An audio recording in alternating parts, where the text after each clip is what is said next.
Время новостей на канале Абаза. В студии Марина Будба. Здравствуйте. Сегодня в выпуске. В Абхазском государственном университете прошел памятный вечер, посвященный 73-летию со дня рождения историка, политика и поэта Станислава Лакоба.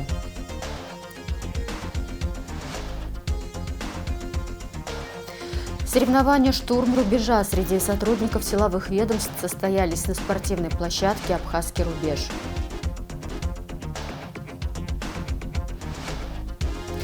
Фонд «Добрый город» контролирует численность бродячих животных, стерилизует десятки домашних и брошенных питомцев.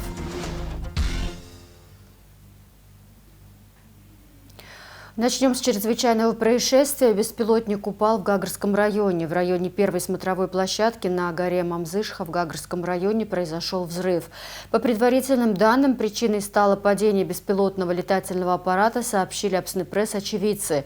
По словам источника, на место происшествия оперативно прибыли сотрудники службы государственной безопасности МВД и МЧС. В ходе осмотра территории были обнаружены обломки, которые по предварительной версии принадлежат беспилотным летательным аппарату, отметили в сообщении. Оперативная группа МЧС приступила к изъятию фрагментов аппарата. Все найденные обломки будут направлены на экспертизу для установления типа беспилотника, его происхождения и целей полета. Информация о пострадавших или разрушениях инфраструктуры не поступала. Силовые ведомства вели работу на месте инцидента. В Сухуми возбуждено уголовное дело по факту нанесения тяжкого вреда здоровью заместителя председателя Республиканской общественной организации Айтгалара Ишсоукакалия. Преступление было совершено группой лиц с общеопасным способом с применением огнестрельного оружия 21 февраля около 15:15 на территории кафе национальной кухни Апсны по адресу улицы Дзидзари, 68. Какалия получил телесные повреждения и огнестрельные ранения. Уголовное дело возбуждено по признакам преступления, предусмотренных частью 3 статьи 105 и частью 1 статьи 217 Уголовного кодекса. Расследование ведет Следственный отдел столичного УВД. 22 февраля сотрудники уголовного розыска МВД Абхазии задержали подозреваемого в нанесении тяжкого вреда здоровью Ишсоукакалия Алхаса Ахровича Гургулия. Президент Бадра Гунба поручил правоохранительным органам провести все необходимые следственные мероприятия по факту ранения Ишсоукакалия. Глава государства взял ход расследования под свой контроль.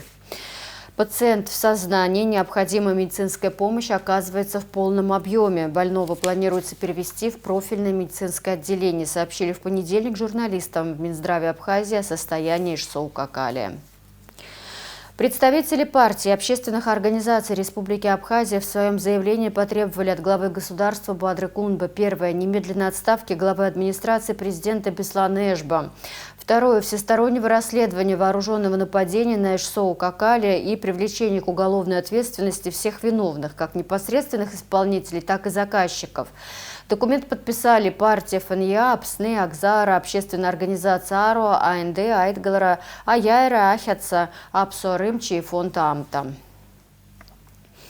Сегодня в Верховном суде Абхазии должно было рассматриваться представление Генпрокуратуры о даче заключения о наличии оснований для привлечения депутата Народного собрания парламента Республики Абхазия Кана Кварча в качестве обвиняемого в совершении преступления, предусмотренного статьей 113 Уголовного кодекса Абхазии.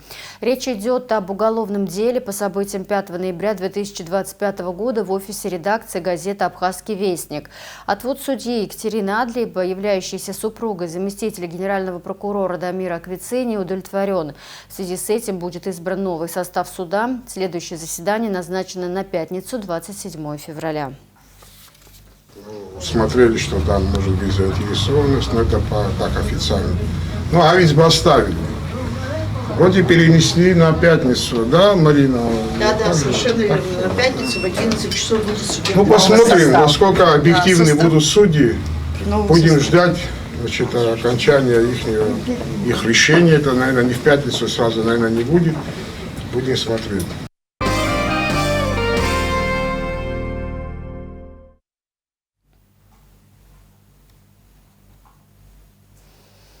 Официальная хроника. Президент Бадра Гунба поздравил президента Российской Федерации Владимира Путина с Днем защитника Отечества.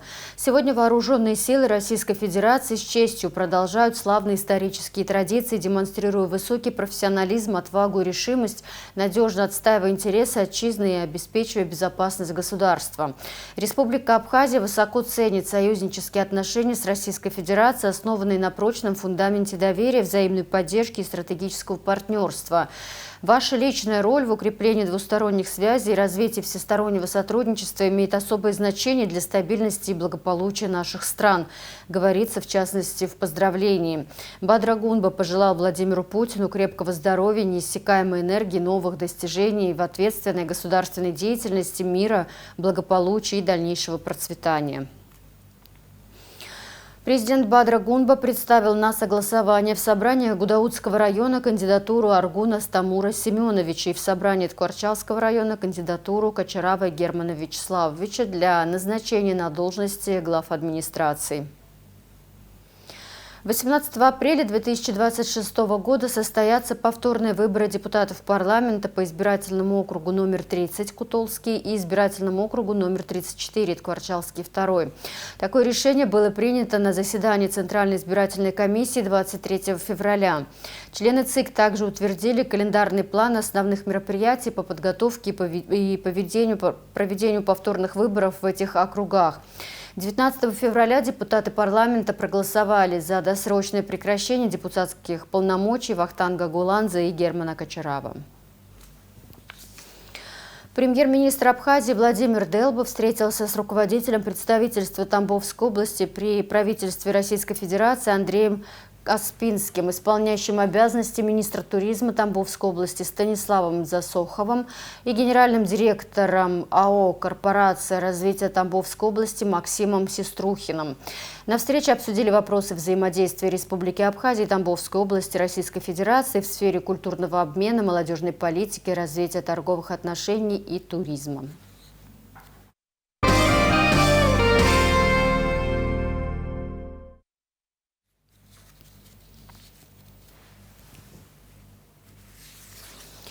Люди и даты. 23 февраля 1950 года родился видный общественный и политический деятель, один из лидеров национально-освободительного движения абхазского народа Зураб Ачба.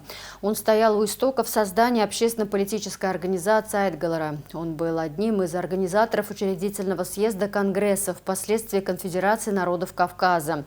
Ачба был депутатом парламента так называемого «золотого созыва», в годы работы которого 91-96 годы были приняты судьбоносные для страны документы, которые легли в основу государственности Абхазии. В нашем эфире после выпуска новостей смотрите проект Первого канала «Красный квадрат» октября 1992 года с участием Зураба Ачба. 23 февраля 1953 года родился видный государственный и политический деятель Республики Абхазия, ветеран национально-освободительного движения Станислав Засимович Лакоба. Абхазский ученый, историк, кавказовед, лауреат Государственной премии имени Дмитрия Гуля, автор Лыхнинского обращения от 1989 года, соавтор учебного пособия «История Абхазии». В нашем эфире после выпуска новостей смотрите проект «Из века в век» из архива Абаза ТВ с интервью Станислава Лакоба. В Абхазском государственном университете прошел памятный вечер, посвященный 73-летию со дня рождения историка, политика и поэта Станислава Лакоба. Ученые, депутаты первого созыва парламента, преподаватели и студенты вспоминали его вклад в науку и становление абхазской государственности. Репортаж Заура Кварчия. 23 февраля Станиславу Лакоба исполнилось бы 73 года. Историк, политик, поэт, человек, чье имя связано с ключевыми событиями новейшей истории Абхазии. Он был одним из авторов Лыхнинского обращения 1989 года, депутат парламента первого созыва, который называют «золотым», участник международных переговоров, дважды занимал пост секретаря Совета Безопасности, автор фундаментальных работ по истории Абхазии, в том числе изданных за рубежом. Ректор АГУ Олег Огварамя сообщил, что в университете учредят стипендию имени Станислава Лакоба и откроют именную аудиторию. А Станислав Лакоба был очень талантливый человек во всем. Когда его не стало, очень тяжело стало многим людям в Абхазии. Он был необычайно отзывчивый человек, но со своим «я» никогда не боялся никаких ситуаций. Выступающие отмечали, Лакоба не только писал историю, но и в известной степени формировал ее. В конце 80-х и начале 90-х историческая наука стала частью политического процесса, а его концепции легли в основу современных подходов к изучению новой и новейшей истории Абхазии. Ученые – те же бойцы, что и солдаты, защищающие Родину с оружием в руках. Во всяком случае, так должно быть. В науке порой бывает даже и сложнее, потому что нужно хорошо знать предмет и уметь аргументировать так, чтобы даже враги тебя воспринимали. Это нелегко, и такой дар есть не у всех. Он был у Станислава Лакоба. Роль абхазских историков в это сложное время трудно переоценить, ведь борьба за самоопределение на политическом фронте не могла обойтись без обращения к прошлому. Ключевая же роль в этом непрерывном диалоге с прошлым всегда принадлежит историку. Одним из таких историков был Станислав Лакоба, который стал автором современной концепции новой и новейшей истории Абхазии. Коллеги вспоминали и о его работе в парламенте. В сложный период становления государственности Станислав Лакоба участвовал в подготовке ключевых решений. По словам соратника, Владислав Ардзенба внимательно прислушивался к его позиции и нередко советовался с ним перед принятием важных решений. Это были друзья, очень большие друзья. И Владислав Григорьевич мне часто говорил о том, что, ну, слава Богу, что вот есть Станислав, я могу у него спросить. Он это, значит, говорил часто и это делал, не посоветовавшись, не выслушав мнение Станислава Зосимовича и многих других, он никогда не принимал никакого решения. Отдельно говорили и о его литературном таланте. В поэзии Лакоба сочетались японская лаконичность и традиции русских футуристов. Он вырос в городской среде и не владел абхазским языком, однако его слово стало частью абхазской культурной традиции. Он очень любил японские хоку, хайку, вот эти, поэтому он там и работал в институте славяноведения, ГИХа. Когда он пишет, он так глубоко раскрывает духовный мир японский, и как он находит связь тонкую. Многие из нас думают, что сегодня особенно это актуально звучит. Если человек не знает абхазского языка, он не абхаз. Это поверхностное суждение. Вот Станислав нам оставил великое слово, и потому он бессмертный. Пока есть абхазская речь, пока есть абхазский мир. Станислав Лакоба трагически погиб 20 сентября 2025 года. Его научные труды и политическое наследие продолжают изучать. В университете уверены, его имя останется частью академической истории Абхазии. Заур Кварча, Торник Амичпа, Абазатовы.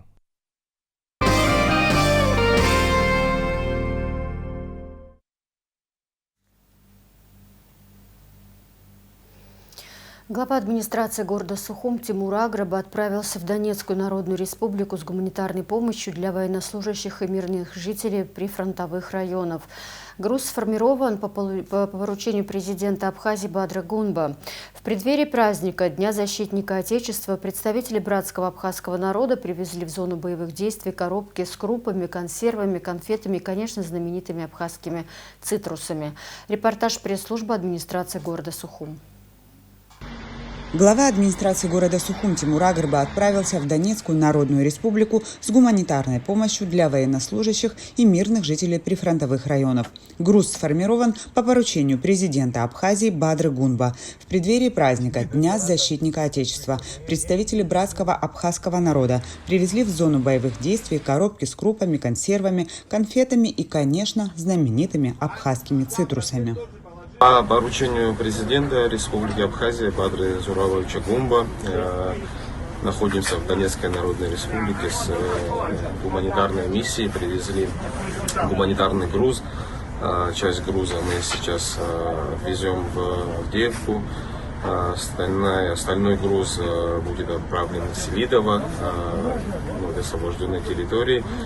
В преддверии 23 февраля, День защитника Отечества,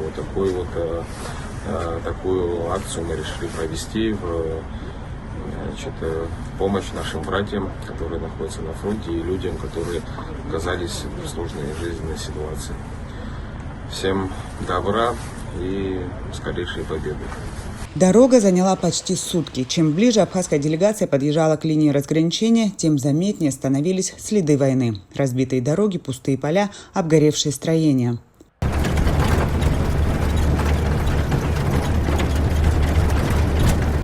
На блокпостах машины несколько раз останавливали для проверки документов и груза, но, увидев гуманитарный характер поездки, пропускали дальше. В составе делегации также председатель Ассоциации силовых ведомств Абхазии Батал Агарба.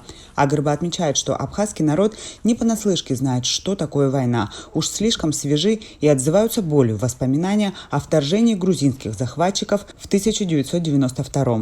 А еще в нашей стране верят и точно знают, что победа в этой войне обязательно будет за Россией. При поддержке президента Республики Абхазия и мэра города Сухум мы приехали поддержать наших воинов и жильцов Донбасса гуманитарной помощью.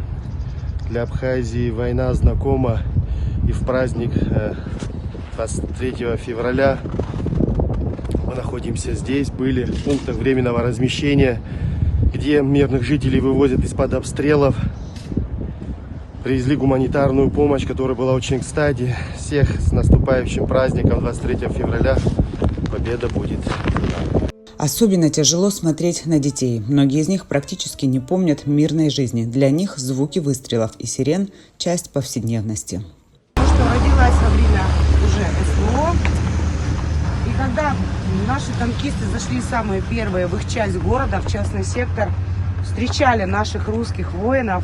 И эта фотография сделана именно вот в тот момент, когда зашли наши русские воины к нам на территорию города и освободили город. 22 февраля делегация посетила братскую пятнашку, легендарную интернациональную бригаду, руководит которой наш соотечественник Ахра Авицба.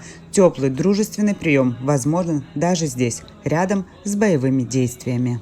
Несмотря на усталость и постоянное напряжение, люди здесь стараются держаться вместе. Гуманитарная помощь – это не просто коробки с продуктами и сладостями. Это знак того, что о людях на линии конфликта помнят и за пределами СВО. Каждый из делегатов, возвращаясь обратно, привезет с собой историю людей, которых встретили. Их надежда на то, что когда-нибудь здесь снова будет тихо и безопасно, держится в том числе и на том, что мир продолжает протягивать им руку помощи. Показ фильма «РТ Документари» «Позывной Буханка» состоялся в представительстве дирекции Всемирного фестиваля молодежи в Абхазии. Мероприятие прошло в рамках 4-го международного фестиваля документального кино «РТ Док. Время наших героев» и приурочено ко Дню защитника Отечества и 4-й годовщине начала СВО. Большая партия гуманитарного груза для мирного населения прибыла на Донбасс в преддверии Дня защитника Отечества для каждого бойца, члена международной организации «Доброволец». В индивидуальной посылке для героев сигареты, нательное белье, средства гигиены, сладости, сообщил представитель МОО «Доброволец» Вадим Мироненко. Он читал книгу, а вокруг рвались снаряды. Смотрите первую серию 10 историй о любви и смерти 23 февраля на Первом канале. Это не просто кино, это ожившая хроника. 23 февраля на Первом канале состоится долгожданная премьера киноальманаха «10 историй о любви и смерти», сериала, основанного на личных воспоминаниях военкора Семена Пегова и его боевых товарищей. А сразу 3 новеллы киноальманаха будут представлены к просмотру на ОКО и Кино1 ТВ. Первая серия «Человек с книгой» основана на реальных событиях. Вот мы заезжаем в первые освобожденные кварталы Мариуполя, видим мирных жителей, которые только смогли выйти из подвалов. Давай, Владос, по-бырому еще прилеты могут быть. Как вы видите, российская бронетехника продвигается дальше, вглубь города. Влад, набирай картинку, я с мирными пообщаюсь. Здравствуйте. Здравствуйте. Здрасте. Вы журналисты? Да, мы журналисты из России. Свои уже, все хорошо. Кадры, дубли. Я уже 3 слова, которые я говорю, я уже их путать местами начинаю.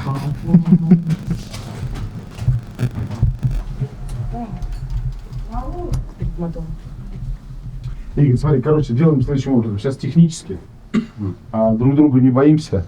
Поначали встаешь вот от бабушки, снимаешь маму, которая кричит ребенку, да? Ребенок сел, поменялись 8-ками. Как только там у него реплика произошла, мы как будто бы забываем про них, поснимали чуть-чуть людей, развернулись и в эту сторону всех плачущих, страждущих и все такое прочее.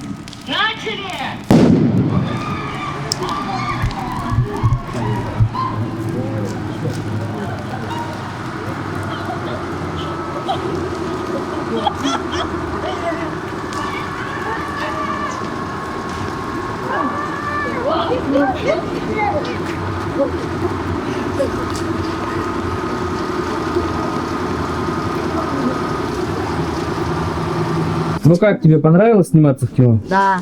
Первый раз в кино снимаешься? Не. Сколько раз уже? Где-то 2 или 3. А со взрывами первый раз? Со взрывами, да. Приходите все смотреть наш фильм.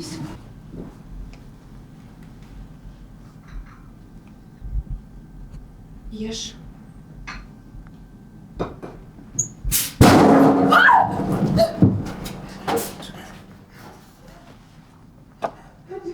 Был стоп. Полномочный представитель Республики Абхазия Федеративной Республики Германия, кандидат филологических наук Хибла Мичба приняла участие в мероприятии Гумбольдтского университета к Международному дню родного языка. На протяжении нескольких лет абхазский язык и его носители принимают участие на разных этапах проекта «Говорит Берлин» и были включены также в интерактивную языковую карту Берлина. Записи носителей абхазского языка прозвучали среди 180 языков столицы Германии. Абхазский язык изучается и будет дальше объектом специальных исследований немецких лингвистов, а также представлен в академических исследованиях языкового многообразия Германии.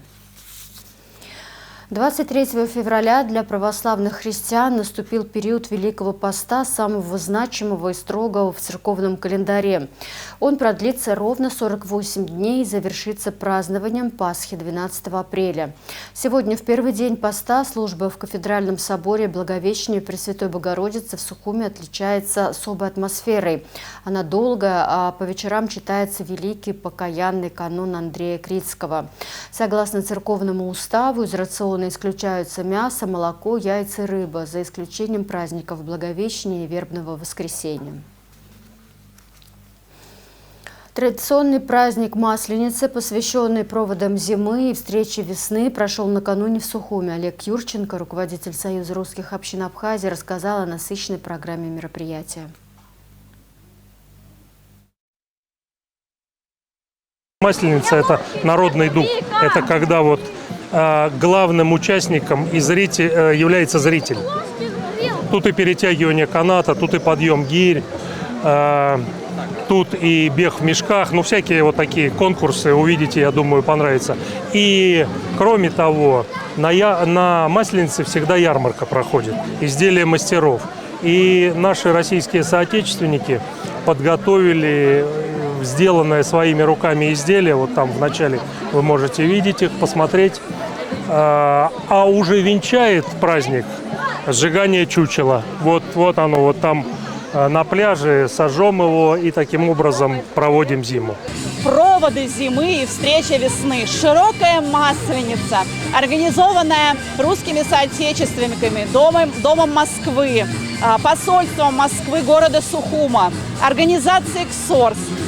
Концертное мероприятие я подготовила в рамках сценария и режиссуры. Все коллективы, которые сегодня выступают, это не приглашенные артисты, а наши местные танцоры.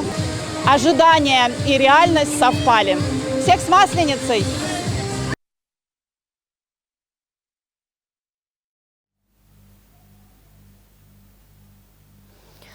Соревнования «Штурм рубежа» среди сотрудников силовых ведомств на спортивной площадке «Абхазский рубеж» состоялись в Сухуми. Полосу препятствий прошли 8 команд и 2 вне конкурсной программы. Наши корреспонденты проследили за ходом соревнований. Подробности у Марианы Котовой. Соревнование «Штурм рубежа» – это 14 этапов полосы препятствий, которые нужно пройти за максимально короткое время. Как говорят участники турнира, самые сложные снаряды – это те, что с кольцами. И, естественно, последний рубеж – финишная горка с канатом. Обе ноги. «Штурм рубежа» – соревнования между сотрудниками силовых ведомств, приуроченные ко Дню защитника Отечества. Идея выяснить, кто самый сильный среди силовиков, принадлежит директору площадки «Абхазский рубеж» Ахрид Свижба. Сегодня праздник, великий праздник, День защитника Отечества. Во-первых, я хочу подарить эмоции, так сказать, порцию адреналина, чтобы каждый сегодня, боец получил, участник. Во-вторых, моя цель не столько даже выявить лидеров, а показать подрастающему поколению, что через спорт, спорт – это путь к успеху, к адреналину, к силе. Поэтому это все связано с тем, что я хочу призвать молодежь к здоровому образу жизни. По словам Ахрид Свижба, подобные турниры, во-первых, хороший способ проявить себя и показать, кто тут лидер, а во-вторых, полосы препятствий стали отдельным видом спорта – воздушной силовой атлетикой, федерацию которой планируется создать и в Абхазии. Воздушно-силовая атлетика – это воркауты, ниндзя-спорт, гонка героев. Это в России больше всего практикуется, у нас этого в Абхазии нет. Мы только начинаем это развивать. Хотим масштабные соревнования провести, уже пригласить наших партнеров Федерации воздушно-силовой атлетики России. С ними мы на связи. Хотим провести масштабные соревнования среди спортсменов. Открыли соревнования команды, не участвующие в общем зачете. Это спортивный клуб «Правильный» и команда «Возьми жизнь в свои руки», сотрудника МЧС аналог Вициния. Тем, что это что-то новое, есть возможность попробовать свои качества, проявить во время прохождения. Здесь на 70% ты не выложишься, нужно на все 100. Мы собрали, нашли самых лучших из предыдущих наборов моего учебного курса, нашли самых лучших 3 человек. Они сегодня выступили, все успешно выполнили все задания, все успешно штурмовали наш последний рубеж. Как говорят подростки, те, что уже взяли жизнь в свои руки, подобные соревнования помогают им найти опору и уверенность, а также получить удовольствие от осознания того, на что они способны. Я хотел выйти вообще с зоны комфорта, потому что все время дома сидел. Мне лично сам опыт нравится, как проходим. Особенно мне нравится, когда немного попотею, а потом, как вам сказать, а потом после этого кайф ловлю. Было интересно, нелегко вообще. Сложные этапы, эти 2 кольца, то что...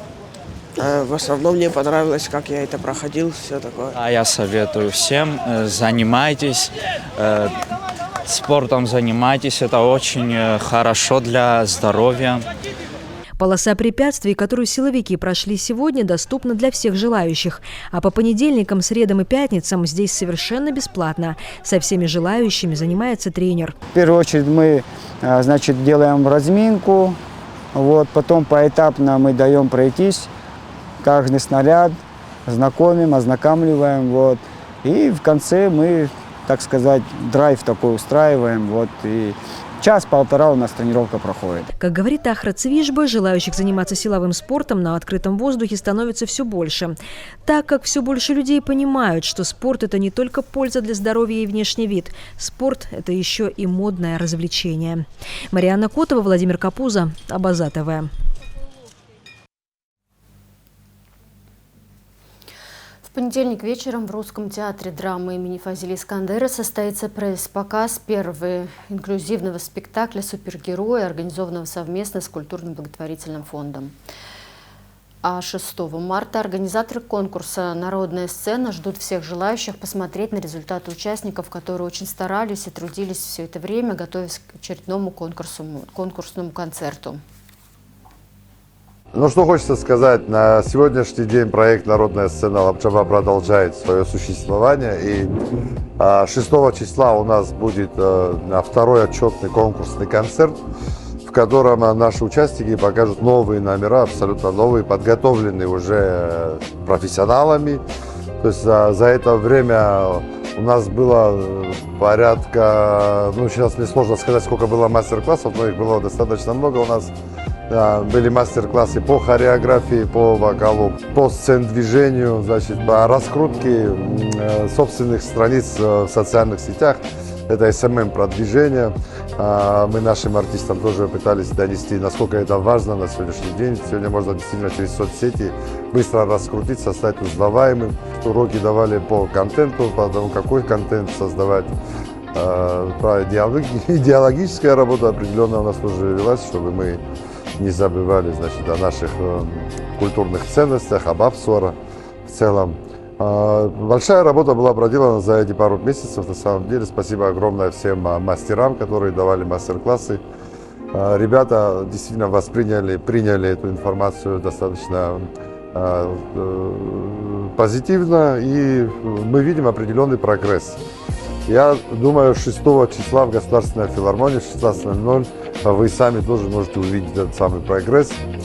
Приглашаем. Концерт у нас бесплатный, могут принять участие все желающие, прийти посмотреть. Участники у нас, конечно, уже отобраны, поэтому зрители, прошу, приходите, наслаждайтесь, получайте удовольствие от выступления наших молодых начинающих артистов. Съемки второго сезона сериала «Эльбрус» начались в Абхазии. Режиссер Артем Ларин сообщил о начале работы над продолжением сериала для платформы Иви и Пятого канала. 17 февраля съемки проходили в городе Гагра, а в настоящее время съемочная группа работает в Сухуми. По словам режиссера, выбор пал на Абхазию благодаря ее уникальной природе, живописным закатам и комфортным условиям для работы. Стартовали мы 17 числа здесь, в Абхазии, в городе Гагра. Съемки стартовали 17 числа. А сегодня, например, уже 23-е, мы уже активно снимаем неделю, а сегодня мы снимаем в Сухуми. Вот. Сегодня у нас смена объединена под все офисные пространства из разных серий. Сегодня снимается. Вот. Почему?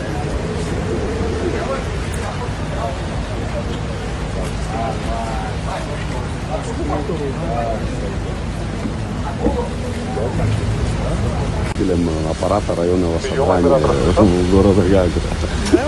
Да, я госслужащий.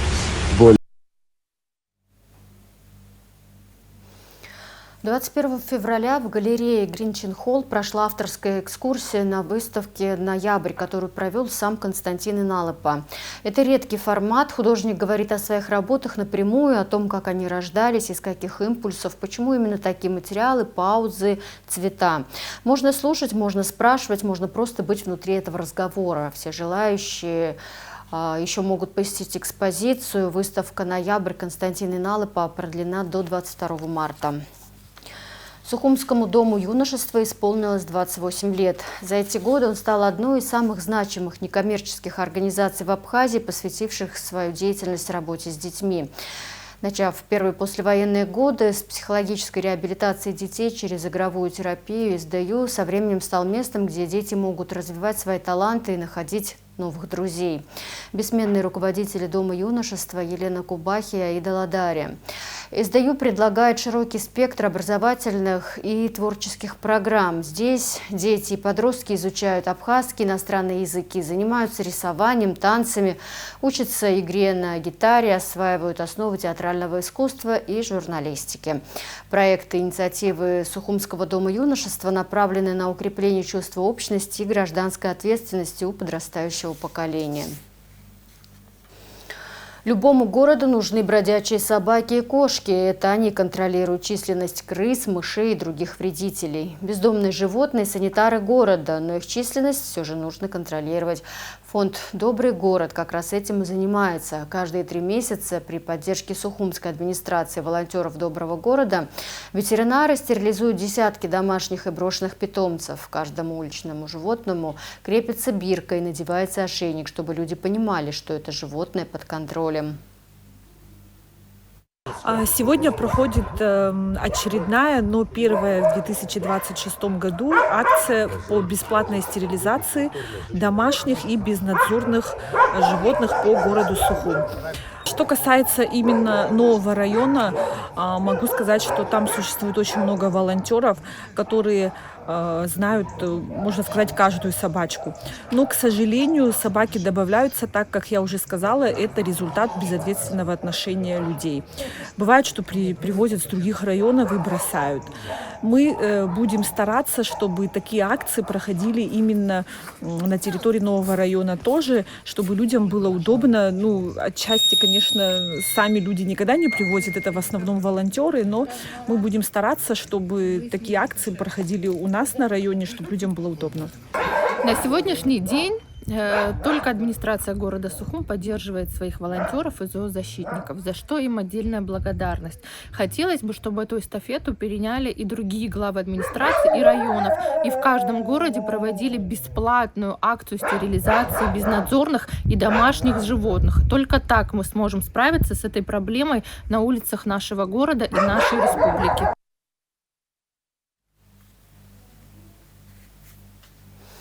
О спорте определились победители международного шахматного турнира «Тамыш Вилледж-2026». Поединки основного турнира состоялись в здании средней школы имени Гуля, села Тамыш, сообщает Госкомспорт Республики Абхазия. Среди мужчин победителем стал Тимур Шанава из Ачимчира, среди женщин – Сарида Лаквитава из Сухума. Среди юношей до 16 лет первое место занял сухумский спортсмен Нестор Богатели. Среди девушек до 16 лет София Каменская из города Сочи. В турнире участвовали шахматисты из Абхазии и юга России. В день завершения турнира для его участников была подготовлена концертная программа с участием творческих коллективов из Ачимчиры. Матч за Суперкубок Абхазии состоится на Сухумском стадионе «Динамо» 28 февраля. На поле встретятся чемпион Апсны Суперлиги 2025 года футбольный клуб «Гагра» и обладатель Кубка Абхазии футбольный клуб «Нарт», сообщил Госкомспорта. Это первый турнир в новом футбольном сезоне 2026 года. Начало в 16:00, вход свободный. А в завершении выпуска прогноз погоды.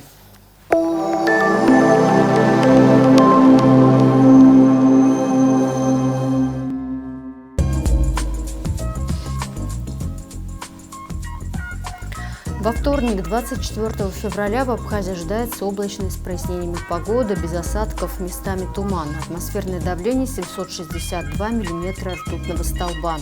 Ветер слабо умеренный, температура воздуха ночью +1,6, днем 6,11. Температура морской воды +10. Волнение морской воды значительно умеренное, относительная влажность воздуха 60-90%.